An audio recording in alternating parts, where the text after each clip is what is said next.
Breaking చూస్తున్నాం. హోంమంత్రిపై అనుచిత వ్యాఖ్యలు చేసిన గుడివాడ అమర్నాథ్ మహిళా కమిషన్ ముందు విచారణకు హాజరయ్యారు. హోంమంత్రి అనితపై ఇటీవల అమర్నాథ్ అనుచిత వ్యాఖ్యలు చేయగా ఈ విషయంలో రాష్ట్ర వ్యాప్తంగా మహిళలు ఆందోళనలు నిర్వహించారు. అలాగే పలు చోట్ల పోలీస్ స్టేషన్లో ఫిర్యాదు చేయడంతో పాటు మహిళా కమిషన్ కు కూడా ఫిర్యాదు ఇచ్చారు. ఈ నేపథ్యంలోనే గుడివాడ అమర్నాథ్ కు ఏపీ మహిళా కమిషన్ నోటీసులు ఇచ్చింది.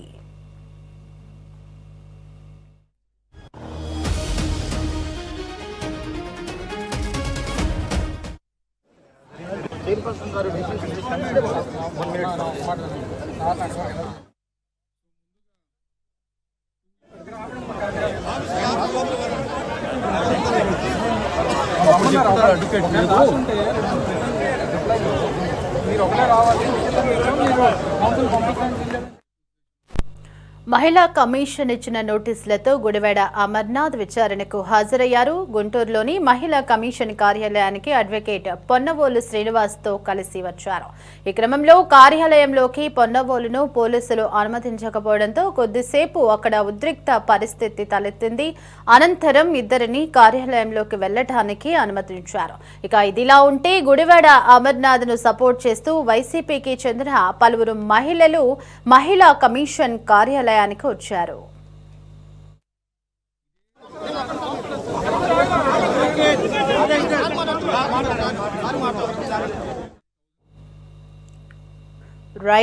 ఇదే అంశానికి సంబంధించి మరింత సమాచారం మా ప్రతినిధి ప్రమోద్ కిరణ్ ఫోన్ లో అందించడానికి మనకి అందుబాటులో ఉన్నారు. ప్రమోద్, ఏపీ హోంమంత్రి వంగలపూడి అనితపై అనుచిత వ్యాఖ్యలు చేసినటువంటి వ్యవహారంలో మాజీ మంత్రి గుడివాడ అమర్నాథ్ మహిళా కమిషన్ ముందు విచారణకి హాజరైనట్లుగా మనకి తెలుస్తోంది. మరి గుడివాడ అమర్నాథ్ ఎంతసేపటి క్రితం అక్కడికి చేరుకున్నారు? ఆయన వచ్చిన తరుణంలో అక్కడ పోలీసులకి మధ్య కూడా వాగ్వాదం జరిగినట్లుగా, కొంతసేపు అక్కడ ఉద్రిక్త పరిస్థితులు తలెత్తినట్లుగా కూడా మనకి సమాచారం అందుతోంది. మరి అమర్నాథ్ విచారణకి, మహిళా కమిషన్ విచారణకి సహకరిస్తున్నారా? ఎలాంటి ప్రశ్నలు సిద్ధం చేశారు ఆయన విచారించేందుకు? ఆ పూర్తి అప్డేట్స్ ఏంటి ప్రమోద్? దేవి, ఏదైతే హోంమంత్రి అనితపై చేసినటువంటి వ్యాఖ్యలు కూడా తీవ్ర దుమారం రేపిందని చెప్పుకోవాలి. అయితే మాజీ మంత్రి గుడివాడ అమర్నాథ్ ఏదైతే మేకప్ మంత్రి అంటూ కూడా కొన్ని చేసినటువంటి వ్యాఖ్యలు కూడా రాష్ట్ర వ్యాప్తంగా సంచలనం రేపింది. అయితే హోంమంత్రి అనితకు తక్షణమే మాజీ మంత్రి గుడివాడ అమర్నాథ్ క్షమాపణలు చెప్పాలంటూ కూడా రాష్ట్రంలో ఉన్నటువంటి మహిళలు కావచ్చు పెద్ద ఎత్తున కూడా నిరసనలు చేపట్టారు. అయితే దీన్ని సుమోటోగా కేసు నమోదు చేసి ఏపీ మహిళా కమిషన్ చైర్పర్సన్ కూడా రాయపాటి శైలజ దీనిపై తీవ్ర ఆగ్రహం వ్యక్తం చేశారు. అయితే టీడీపీకి సంబంధించినటువంటి కొంతమంది మహిళలు కూడా ఏపీ మహిళా కమిషన్ చైర్పర్సన్ కు వెళ్ళి ఫిర్యాదు చేశారు. అలాగే కొన్ని పోలీస్ స్టేషన్లు, ఇటు మంగళగిరి కావచ్చు, అలాగే గుంటూరులో కావచ్చు, విజయవాడలో కావచ్చు, ఇలా పలు పోలీస్ స్టేషన్లు కూడా మాజీ మంత్రి గుడివాడ అమర్నాథ్ పై కూడా కేసులు నమోదు చేశారు. ఈ నేపథ్యంలోనే మొన్న 3 రోజుల క్రితం వచ్చినటువంటి ఏదైతే విచారణకు హాజరైనటువంటి గుడివాడ అమర్నాథ్ కొన్ని ఏదైతే నేను చేసినటువంటి వ్యాఖ్యలకు సంబంధించినటువంటి ఆ వీడియోలు మొత్తం తీసుకొని వచ్చి ఆధారాలతో సహా మీ ముందుకు వస్తాను, నాకు కొంత సమయం కావాలంటూ కూడా ఆయన విచారణకు సమయం కావాలంటూ అడిగినటువంటి నేపథ్యంలోనే అయితే ఈ రోజు విచారణకు హాజరు కావాలి. ఎట్టి నేపథ్యంలో కూడా ఈ రోజు హాజరు కాకపోతే మహిళా కమిషన్ సీరియస్ గా తీసుకుంటుంది. అయితే మీపై తదుపరి చర్యలు తీసుకుంటామని కూడా హెచ్చరికలు జారీ చేశారు. ఈ నేపథ్యంలోనే తన అడ్వకేట్ అయినటువంటి పొన్నవోలు సుధాకర్ రెడ్డితో ఈ రోజు మంగళగిరిలో ఉన్నటువంటి మహిళా కమిషన్ ఆఫీస్ కు వచ్చి చేరుకున్నారు. అయితే రావడంతో కూడా అక్కడ పెద్ద ఎత్తున ఉద్రిక్త వాతావరణం చోటు చేసుకుంటా ఉంది. అయితే అక్కడ ఉన్నటువంటి వైసీపీకి సంబంధించినటువంటి కొంతమంది మహిళలు కూడా అక్కడికి పెద్ద ఎత్తున చేరుకొని మాజీ మంత్రి గుడివాడ అమర్నాథ్ అయితే మద్దతు పలికేందుకు కూడా వచ్చారు. అయితే అక్కడ పోలీసు అయితే పొన్నవోలు సుధాకర్ రెడ్డిని అలాగే ఇద్దరిని లోపలికి అనుమతించలేదు. మొట్టమొదటిగా కేవలం గుడివాడ అమర్నాథ్ ని లోపలికి అనుమతించారు.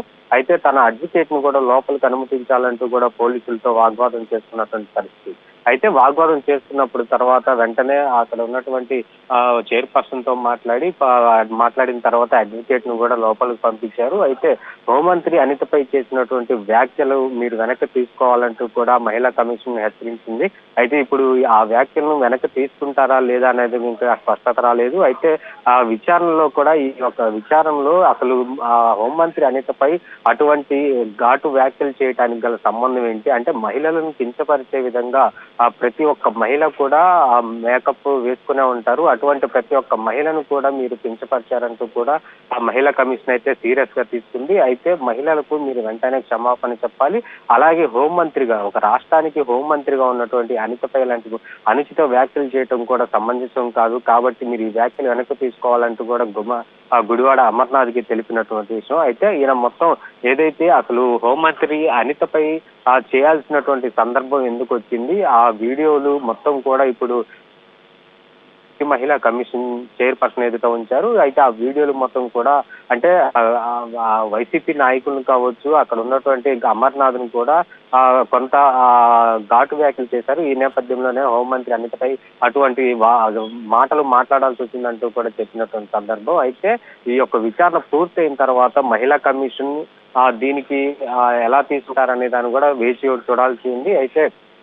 అయితే గతంలో కూడా ఇటువంటి వైసీపీకి సంబంధించినటువంటి కొంతమంది నాయకులు మహిళలపై, టీడీపీకి సంబంధించినటువంటి మహిళలపై కావచ్చు, అలాగే ఇంట్లో ఉన్నటువంటి మహిళలపై కూడా తీవ్ర పదజాలంతో, అసభ్య పదజాలంతో కూడా మాట్లాడినటువంటి సందర్భాల్లో దీన్ని మాత్రం ఏపీ మహిళా కమిషన్ చైర్పర్సన్ రాయపాటి శైలజ చాలా సీరియస్ గా తీసుకున్నారు. అయితే ఈ రోజు విచారణలో అసలు ఆ వీడియోలు మొత్తం చూసిన తర్వాత అమర్నాథ్ పై కూడా యాక్షన్ తీసుకున్నటువంటి అవకాశం అయితే ఉంది. దీన్ని ఒక నివేదిక తయారు చేసి రాష్ట్ర ప్రభుత్వానికి పంపిస్తారు. రాష్ట్ర ప్రభుత్వానికి పంపించిన అనంతరం అతనిపై ఎలాంటి చర్యలు తీసుకుంటారన్నది కూడా వేచి చూడాలి. ఇది పోలీస్ స్టేషన్ లో కూడా కేసులు నమోదవడంతో ఆ కేసుల్లో కూడా త్వరితగతిన విచారించి కోర్టు ఎదుట కూడా గుడివాడ అమర్నాథ్ పెట్టాలని చెప్పి కూడా పోలీసులు అయితే భావిస్తా ఉన్నారు. ఏదైనప్పటికీ అక్కడ కొంత ఉద్రిక్తత వాతావరణం ఏదైతే ఏపీ మహిళా కమిషన్ ఆఫీస్ ఎదుట కూడా కొద్దిగా ఉద్రిక్తత వాతావరణం చోటు చేసుకుంది. పోలీసులకు మధ్య, ఇటు వైసీపీ నాయకుల మధ్య కూడా వాగ్వాదం చోటు చేసుకుంటా ఉంది. అయితే అక్కడ ఉన్నటువంటి మహిళలు కూడా పెద్ద ఎత్తున అక్కడ నినాదాలు చేసుకుంటూ ఆ మహిళ అంటే తోటి మహిళను అని అన్నారని కూడా లేకుండా వైసీపీకి సంబంధించినటువంటి నేతలకు మహిళలు మద్దతు పలుకుతున్నారని చెప్పేసి కూడా కొంతమంది ఆగ్రహం వ్యక్తం చేస్తా ఉన్నారు. ఏదైనప్పటికీ గుడివాడ అమర్నాథ్ విచారణ మాత్రం ఒక ఘర్షణ వాతావరణం చోటు చేసుకుందని చెప్పుకోవాలి. రావడంతోనే ఒక బల నిరూపణ చేయించు బల ప్రదర్శించేందుకే వచ్చాడు. కనీసం 400 నుంచి 500 మంది ఆ కార్యకర్తలను వేసుకొని, అలాగే మహిళలను కూడా పెద్ద ఎత్తున చేర్చుకొని అక్కడికి కమిషన్ ఆఫీస్ రావాల్సినంతటువంటి అవసరం లేనప్పటికీ కూడా కేవలం అతని యొక్క బల ప్రదర్శన చూపించుకోవడానికే అంతమంది వారితో అక్కడికి వచ్చినట్లుగా కూడా తెలుస్తా ఉంది. అయితే దీనిపై కూడా ఇటు పోలీసులు మరి వేరే కేసులు ఏమన్నా నమోదు చేస్తారా లేదా అన్నది కూడా తెలియాల్సి ఉంది. ఏదైనప్పటికీ గుడివాడ అమర్నాథ్ వ్యాఖ్యలపై ఇప్పుడు వెనక్కి తీసుకుంటారా లేదా మహిళలకు హోంమంత్రి అనితకు క్షమాపణలు చెప్తారా అన్నది కూడా మరి కొద్దిసేపట్లో తెలిసేటువంటి అవకాశం అయితే ఉంది. Pramod, thanks for the updates.